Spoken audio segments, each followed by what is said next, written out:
Sebelumnya saya di tim staf khusus Menteri Pendidikan tahun 2016 sampai 2019. Jadi Pak Anies kan di resapel 2016 bulan Agustus, saya 1 September 2016 dilantik menjadi salah satu dari staf khusus Pak Menteri Pendidikan Pak Muhadjir waktu itu. 2019 November selesai, 2019 November sampai dengan Februari 2021 saya sebagai tenaga ahli Menko PMK. Nah, pada Februari ada tugas baru, saya menjadi salah satu bagian tim Pak Pratikno di Setnek, di Mensesnek. Ya, sekarang saya di situ. Waduh, luar biasa gitu ya, sahabat podcast, ini alumni kita yang sudah malang melintang di kementerian, ternyata luar biasa.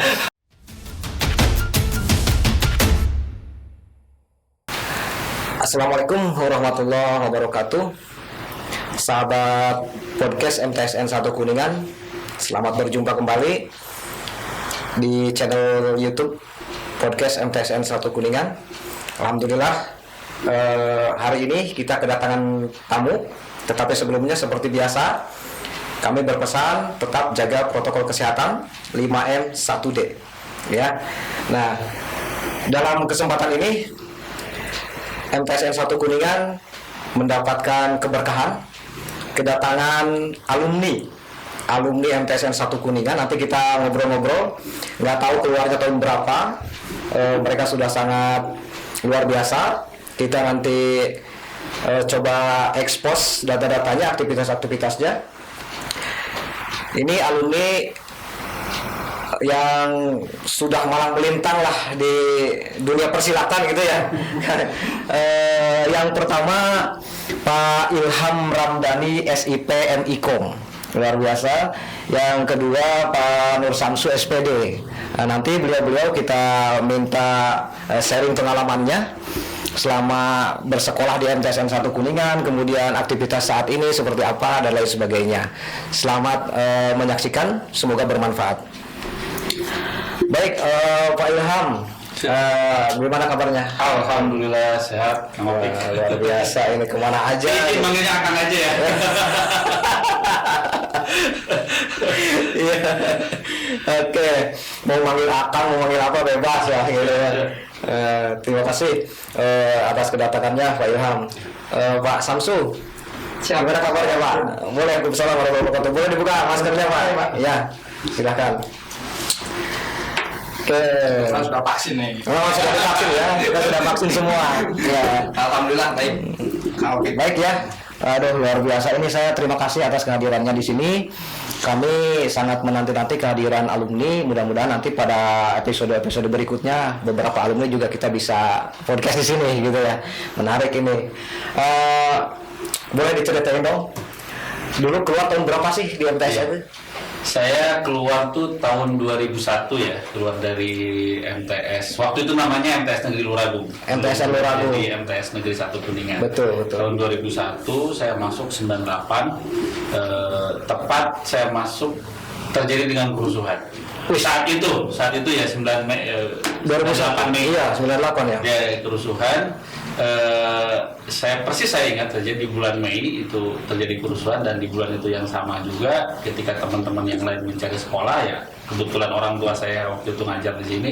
Ya udah, ke Luragung aja, sederhana waktu itu, supaya bisa berangkat bareng, pulangnya bareng, biar terkontrol lah gitu. biar nggak ada istilah ngecot atau kemana-mana gitu. Ya, tapi ternyata karena kemudahan itu membuat saya akhirnya banyak mengeksplorasi diri kan. Dalam arti mengeksplorasi diri, berpikir cara ngindarin berangkat bareng, cara ngindarin pulang bareng gitu. Akhirnya saya aktif di beberapa organisasi ya. Tujuannya saya katakan asli bukan karena pengen. Tujuannya saya pengen nggak bareng aja. Waktu itu ada ide bahwa saya anak rumahan, saya anak papa ya, dikatakan seperti itu ya, berangkat, kebayang aja kan seusia begitu kita berangkat sekolah di motor, bonceng bareng, pulang bareng gitu kan, aduh gimana gitu. Akhirnya saya ngakalin diri, aktif di OSIS waktu itu, aktif di Pramuka. Tujuannya itu, sama aktif di PKS waktu itu. Ya tujuannya itu biar nggak pulangnya nggak bareng. Kemauan tersendiri bagi saya ketika keluar dari sekolah dibonceng sama guru gitu. luar biasa. Ini agak sedikit aneh ini. Anak guru sekolah di satu sekolah yang sama dengan bapaknya, jadi malu ternyata. Luar biasa ini. Kalau Pak Samsul tahun berapa keluar? Saya keluar itu tahun 2009. 2009. Oh, berarti ini senior ya? Ya, senior ini ketemu. Jadi waktu itu pas Pak kepalanya Pak Wahid. Wahid. Pas masuk Pak Wahid, terus pas keluarnya Pak Dadang Budi Hartono. Oh, iya. Kebetulan dari desa saya itu, jadi kan ada setiap tahun pasti ada yang KMTS. Jadi saya sama bapak saya itu yaudah KMTS saja, karena kan dari mulai anak pertama sampai anak yang kelima itu semua sekolahnya di sini Pak. Luar biasa, mantap luar biasa. Jadi keluar dari madrasah ya? Iya. Walaupun bapak ngajar di SMP sebelah. Luar biasa. Kemudian gini, Pak Ilham, ini saya mendengar kabar yang sangat luar biasa ini dari Pak Ilham. Pengalaman kuliah dulu lah. Dulu gimana kuliah? Saya kuliah di UMY, sempat dua dengan.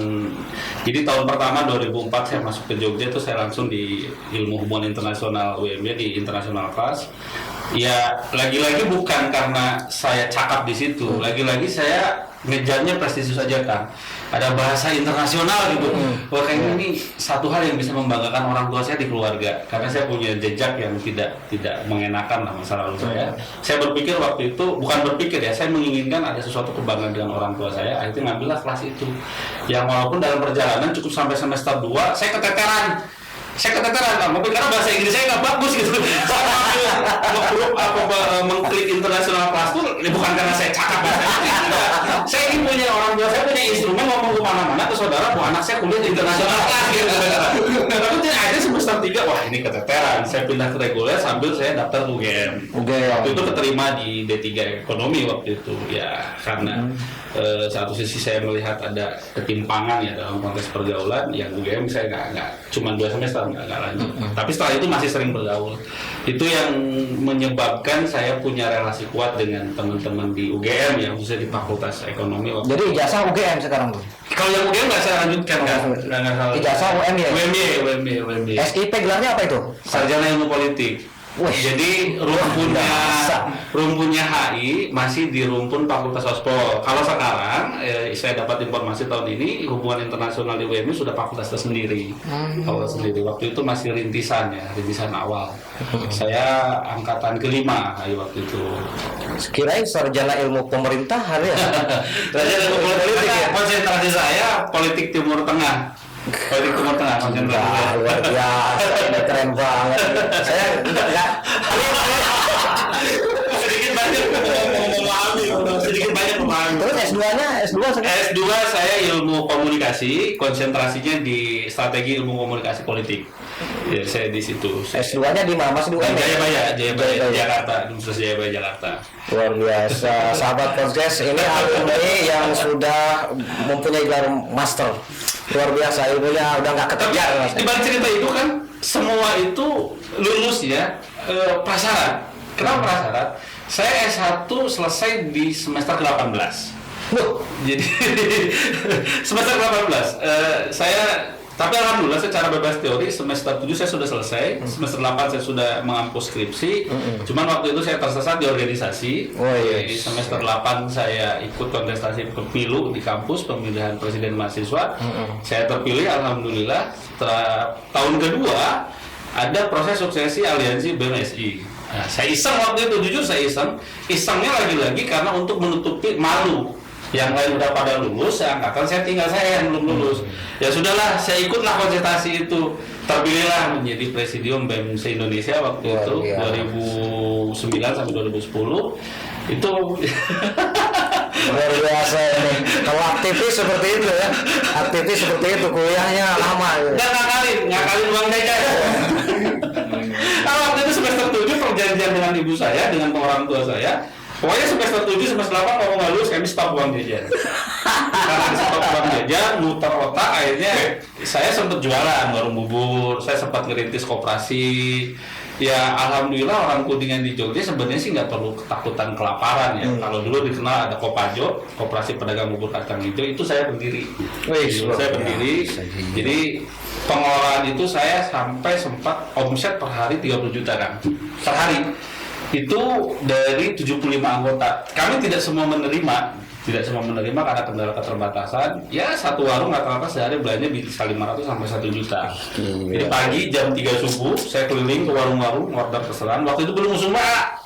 Order pesanan sampai jam setengah 5 biasanya selesai. Rekap setengah 5 saya ke pasar, dropin ke warung-warung, ke kios-kios. Jadi saya waktu itu kami belum punya modal. Saya datang ke kios besar, ini saya punya pasar, tapi tolong dikirim di pesanan saya. Nah, dikirim waktu itu. Dan sama Pak Ang terdeteksi gerakan saya. Pak Ang datang ke Jogja, disupport lah melalui Pak Haji Kamdan. Kami bikin koperasi, kasih modal, akhirnya kami punya kios. Luar biasa. Luar biasa Pak. Sangat menginspirasi nih. Untuk siswa-siswi juga sangat menginspirasi. Cuma sayang ya, motivasi saya waktu itu murni politik kan. Menjelang pilkada 2009 waktu itu. Gak ada motif bisnis saya, motif politik saya konsolidasi segala macam gitu ya. Saya datang ke Pak Ang, nih Pak saya punya konstituen gini, direspon, dimodalin, habis itu saya tinggalin. Coba kalau saya motivasi saya bisnis, saya hari ini mungkin sudah jadi pengusaha Haji Catat, ada banyak kios, Udah jadi pengusaha. Oke, Pak Samsu, kuliah di mana Pak Samsu? Kalau saya kuliah di IAIN Sains di Cirebon ya Pak. Cirebon ya. Ya, 2012, lulus itu 2017. Ya, kayak Kang Ilham inilah, tersesat di organisasi. Aktivis juga. Aduh, Masya Allah. Jadi waktu semester 7 itu udah bebas teori semuanya, karena menjelang semester 8 saya masuk organisasi promedial, terus dia ekstra gitu kan. Jadi ya keenakan gitu, jadi wah lupa kuliah gitu, bukan lupa tugas akhir gitu. Jadi ada yang menyadarkan bahwa kamu itu harus beres, kamu itu harus cepat di wisuda gitu. Jadi selesai berapa tahun? Selesai itu 5 tahun. 5 tahun ya? Iya. Oh masih nih. dia masih lama. Sekarang sedang S2 katanya? Ya, sekarang sedang S2 di UIN Jogja. UIN Jogja, luar biasa. Jurusan apa tuh? Jurusan Pendidikan Agama Islam. Oh masih pendidikan agama Islam. Ya, Oke. satu rumpun lah. Wes Ya, luar biasa. menurut jadi jejak senior gitu, menuruti jejak senior gitu. Luar biasa ini. Jadi ingin mencoba dunia Jogja seperti apa? Iya, jadi ini kandidat master juga ya, kandidat master luar Insya Allah. biasa.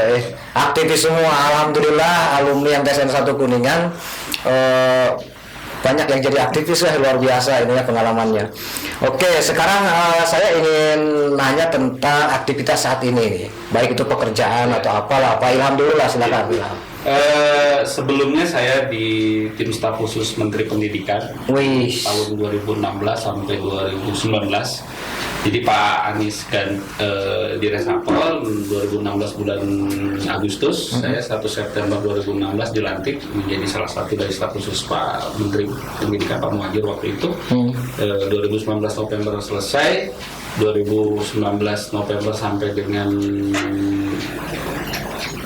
Februari 2021 saya sebagai tenaga ahli Menko PMK.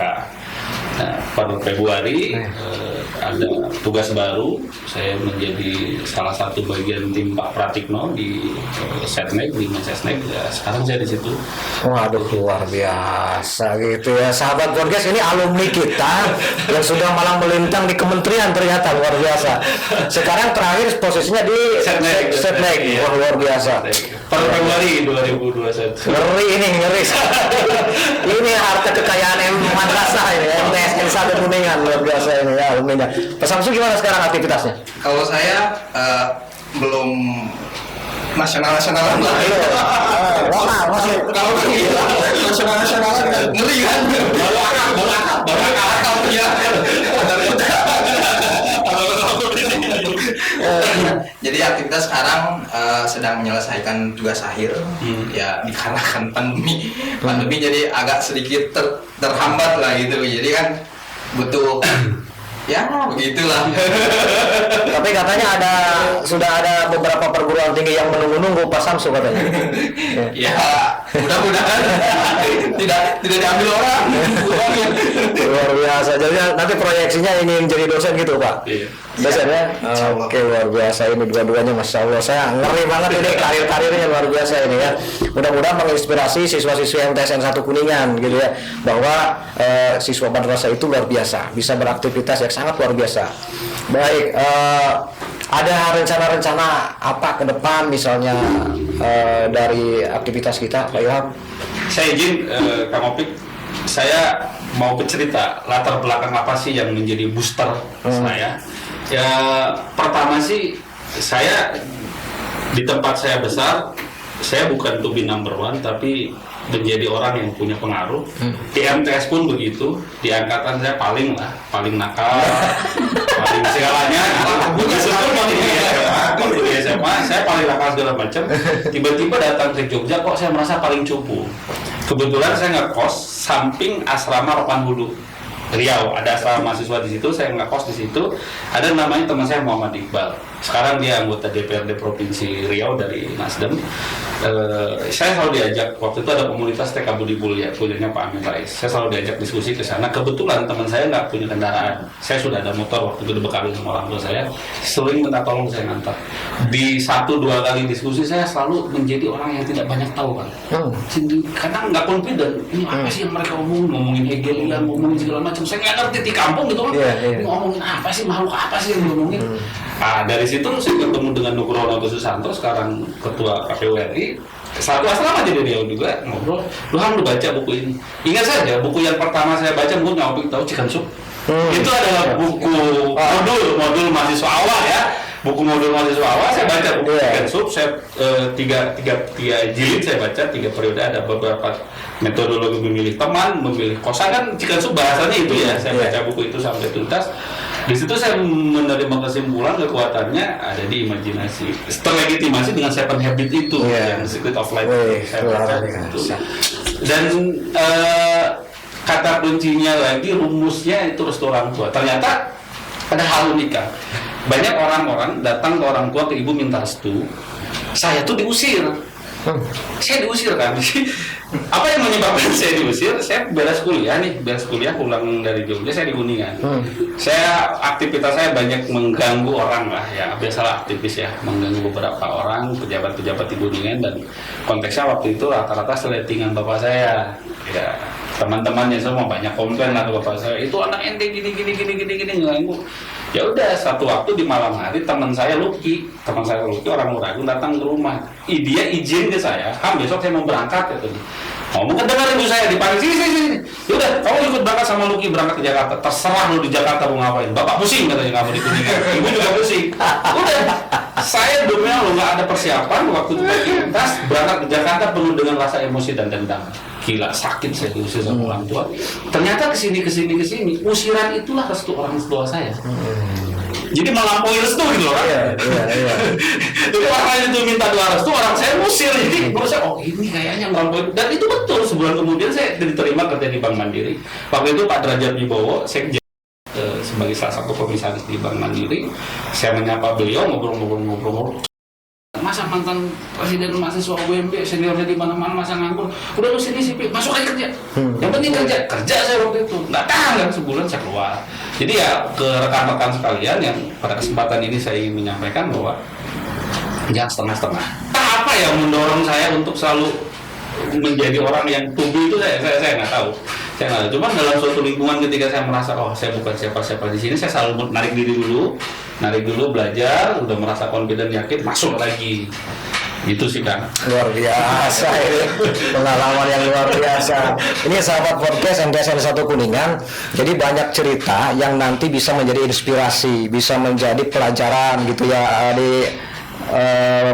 diadopsi lah nilai-nilai baiknya dari pengalaman-pengalaman alumni ini, luar biasa. Pak Samsu, aktivitas gimana nih berikutnya? Ya, rencana setelah tugas akhir beres, saya akan mencoba dunia baru lah gitu kan.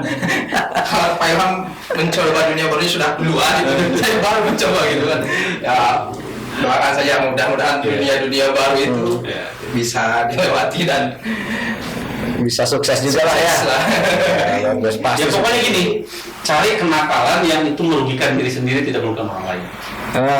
Kenakalan saya selama ini merugikan diri sendiri. Walaupun terkadang kenakalan itu berdampak terhadap mengganggu kenyamanan orang lain, tapi setidaknya tidak merugikan secara terlalu aktif lah gitu, karena intinya yang saya tahu itu. Dan ternyata jejak saya sekarang ini mau saya nyambung jejak saya, kenapa saya bisa nyambung dengan Prof. Muhajir. Waktu itu Prof. Muhajir sebagai rektor Muhammadiyah Malang, saya waktu itu sebagai presidium aliansi BEM Perguruan Tinggi Muhammadiyah se-Indonesia. Waktu itu kami mengadakan silaturahmi nasional di Malang. Pak Muhajir waktu itu menolak beliau, wah hantamannya luar biasa teman-teman kritikannya. Saya bukan sok-sokan, saya merasa waktu itu saya harus mengambil sisi narasi yang lain, kritik yang agak mengelus gitu ya. Saya agak sok segala macam, ternyata momentum itu yang diingat oleh beliau. Ketika beliau dilantik jadi menteri, saya silaturahim, dia ingat sama saya. Oh iya, saya ingat kamu tuh yang gini. Tolong bantu saya. Itu kan dari hasil sederhana, bukan saya pandai, bukan saya pintar, tapi intinya setiap momentum ketemu dengan orang, pastikan sikap kita itu ya diingat gitu loh, diingat sama tuh orang. Saya nggak sengaja, begitupun dengan yang beberapa hal, banyak sekali kemungkinan termasuk dengan yang hari ini konteks lokalitas Kuningan di Unpad dengan Pak Asep Armala 2013 kami sempat bareng ya. 2013 momentum itu lama. Saya hanya berlaku biasa, cuma selalu saya tidak membangun narasi menjelekkan orang dan sebagainya. Itu diingat beliau pas beliau dilantik, telepon saya katanya. Oh ya sudah, saya nggak bisa menghindar waktu itu karena saya diminta gitu. Oke, baik, kalau begitu saya bantu. Begitu. Jadi gitu tuh. Intinya jangan sampai ngejelekin orang. Kalaupun kita mengkritisi orang ataupun menjelekan orang, cari angel yang sekiranya orang itu tidak. Ya pokoknya nakal merugikan diri sendiri lah. Luar biasa, oke. Aduh, luar biasa ini ilmunya. Sahabat podcast, ada beberapa pesan moral yang disampaikan dari video ini. Luar biasa, ini alumni-alumni yang pengalamannya sudah malang melintang, sudah senior-senior, dan nggak tahu nanti kedepannya akan seperti apa mereka. Tetapi setiap alumni semua akan menjadi harta kekayaan alma maternya, begitu. Ending, katanya closing lah, barangkali Pak Samsul, Pak Ilham, ada yang masih ingin disampaikan? Saya ya silakan. Izin untuk berarti adik-adik MTS 1 Kuningan, terus semangat.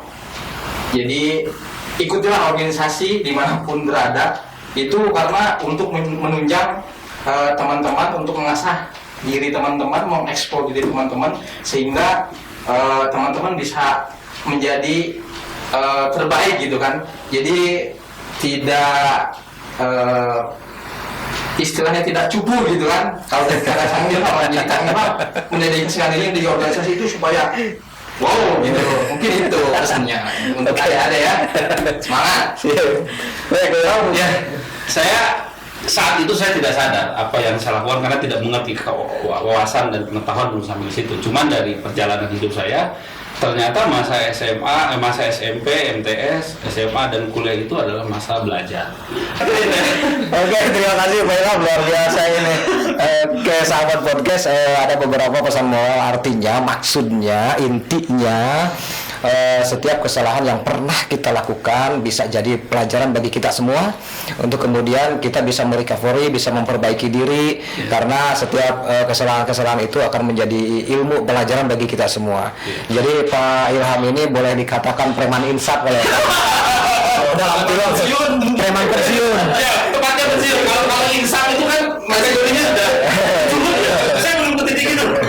Preman pensiun gitu ya. Jadi memang kalau kenakalan-kenakalan di masa remaja mungkin ya banyak hal terjadi gitu ya. Tetapi nanti mudah-mudahan hal-hal itu di usia remaja bisa dikikis, karena nanti akan berpengaruh ke masa depannya. Ini dua-dua ini untungnya dia punya basic agama dan keilmuan yang mumpuni sehingga bisa merecovery, sekarang bangkit kembali dan menjadi orang-orang sukses yang luar biasa. Terima kasih Pak Ilham dan Pak Samsul atas waktunya. Mohon maaf ini barangkali sudah menyita aktivitas waktunya. Terima kasih, mudah-mudahan bermanfaat buat adik-adik kita khususnya, jadi pelajaran dan motivasi motivasi bagi adik-adik siswa-siswi yang masih bersekolah di madrasah. Terima kasih. Lain kesempatan nanti kita ngobrol-ngobrol lagi dengan tema-tema lain yang jauh lebih bermanfaat dan luar biasa. Terima kasih sahabat podcast MTSN 1 Kuningan. Jangan lupa like, subscribe, and share ke teman-teman yang lainnya. Terima kasih atas perhatiannya. Wassalamualaikum warahmatullahi wabarakatuh. Waalaikumsalam.